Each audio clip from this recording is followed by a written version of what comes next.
I'd now like to invite Debbie Blakey to the podium. Debbie is very well known to most of you, President of ACSI, CEO of HESTA. She's also a director at ASFA and the ICGN and a WGEA Pay Equity Ambassador. Please welcome Debbie Blakey.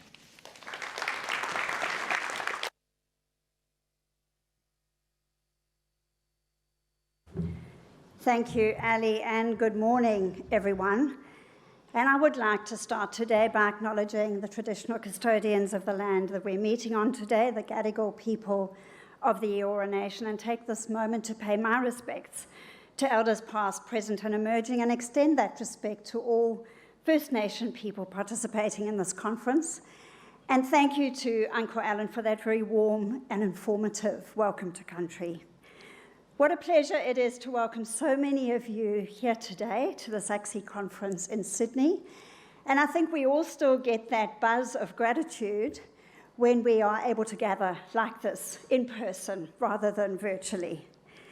Each year, ACSI members, company representatives, fund managers, and members of the broader responsible investment community come together to discuss investing with a focus on environmental and social impacts and promoting good governance. And in 2023, many long-running issues remain in focus.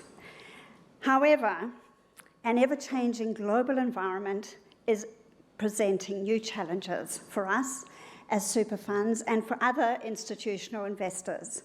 Massive colliding trends around the world, if not managed effectively, have the potential to impact the long-term financial security and well-being of all Australians.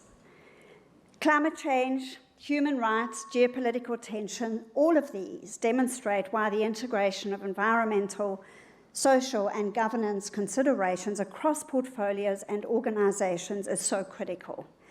Because by doing so, investors can help protect the value of their investments and in turn deliver for their members. These ESG issues are much more than just social or environmental concerns. They are financial issues.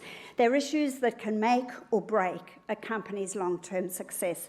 And that's why ACSI members, as active owners, are focused on how these issues are managed across their portfolios. In this way, consideration of ESG risks and opportunities is core to the purpose of fiduciary investors. And that is why investors like super funds use their ownership rights to seek improvements from the companies they invest in and the assets they own. They are long-term owners of these companies, and seeing them succeed well into the future is in the interests of their beneficiaries. And through ACSI, its members, the investor members, have continued to drive improvements in performance of companies across the ASX. In the last 12 months, ACSI held 309 company engagement meetings that resulted in 86% of ACSI's target companies making improvements. 25 of ACSI's climate priority companies have now set zero emission targets. And responding to investor engagement, we saw major emitters announce new energy transition pathways and climate plans. Investors have begun engaging on circular economy principles and continued their engagement on sexual harassment and workplace safety. And ACSI and its members engaged with 10 priority mining and energy companies, challenging them to lift their game on First Nation agreements and relationships. Now, this is just a snapshot of the amazing work that ACSI and its members are undertaking. Across ACSI's engagement activities, we see that active ownership remains the most effective tool for investors to drive real improvements in company performance. There is little chance of driving real-world change if we don't have a seat at the table and if we don't use that seat wisely. Without the influence that ownership provides, it is harder for investors to meet their obligations as responsible investors and have a tangible positive impact on the long-term sustainability of the companies they invest in. Active ownership is actually the reason that ACSI was created 22 years ago. It's hard to believe it is actually 22 years. This core belief of ACSI members is that ownership rights have economic value and using those rights delivers outcomes. We know that setting targets and using active engagement works. We've seen that, for example, in the pursuit for gender diversity in boardrooms. Research shows that diversity has a material benefit to governance and strengthens decision-making, creating a long-term performance edge for those companies. And that is why ACSI and its members focus on improving gender diversity on boards and management teams. In 2009, women represented only 8% of board seats in the ASX 200. Fast forward to today, and more than 36% of board seats in the ASX 200 are held by women. But it can't end here. These numbers don't represent equal. And it will take investor action to continue to drive improvements to diversity in listed companies. And it's not just in boardrooms. Diversity is lacking across management and senior leadership levels as well. As supporters of 40/40 Vision, which is an investor-led initiative seeking to achieve gender balance in executive leadership across all ASX 300 companies by 2030, ACSI is seeking to move beyond tokenism to achieve this gender balance through business-oriented structural reform. This includes encouraging companies to set and publicly report on progress against their composition targets for executive leadership. When it comes to climate change, the challenge for investors and the broader community is immense. Super funds have a very important role to play in driving the transition, and ACSI members invest with this transitioning economy firmly in their sights. Investors have a vital role in communicating to companies that we expect real-world emission reductions, tangible and accelerated action, and a plan for a low-carbon future of their business.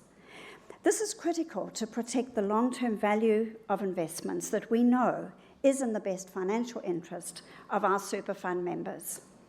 This impact will not happen overnight. As societal expectations, scientific research, and government action continue to evolve, responsible investors will need to adapt our approach to this dynamically changing context.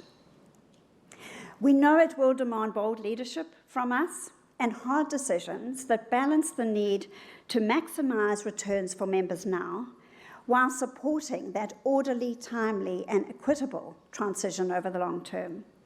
Super fund members rely on us to strike that balance, this delicate balance over time, and each time we sit opposite a company as we focus on delivering the best possible outcomes for them. But investors cannot solve the climate crisis alone. Policy reform is critical to ensure that our markets have the right settings to facilitate action on the challenges facing investors and companies today. And it is pleasing to see progress on reforms that will support the work of investors, from a sustainable finance taxonomy to moves toward robust climate change reporting. And this will help investors more accurately price risk, identify opportunities, and more confidently deploy vital, long-term patient capital to support the biggest economic transition since the Industrial Revolution. Shortly, we will hear from the Minister for Financial Services on the progress of some of these important reforms and where to next, and we certainly are very grateful for that opportunity today. Superannuation is a long-term proposition, and ACSI members must think long-term in everything that we do. The work of ACSI and its members on making real change to listed companies' management of ESG issues is critical. It's financial, and most importantly, it's not a passing fad.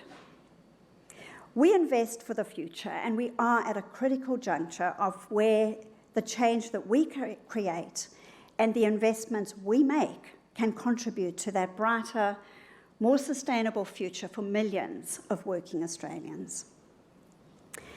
As Christiana Figueres, former Executive Secretary of the UN Framework Convention on Climate Change, said, "Future generations will look back at this moment in history and realize that we lived at a crossroads between two possible worlds. We can no longer afford the luxury of feeling powerless in the face of this challenge. We all have more power than we realize, and now is the time to choose our future. It is up to us to live this vision and make it a reality."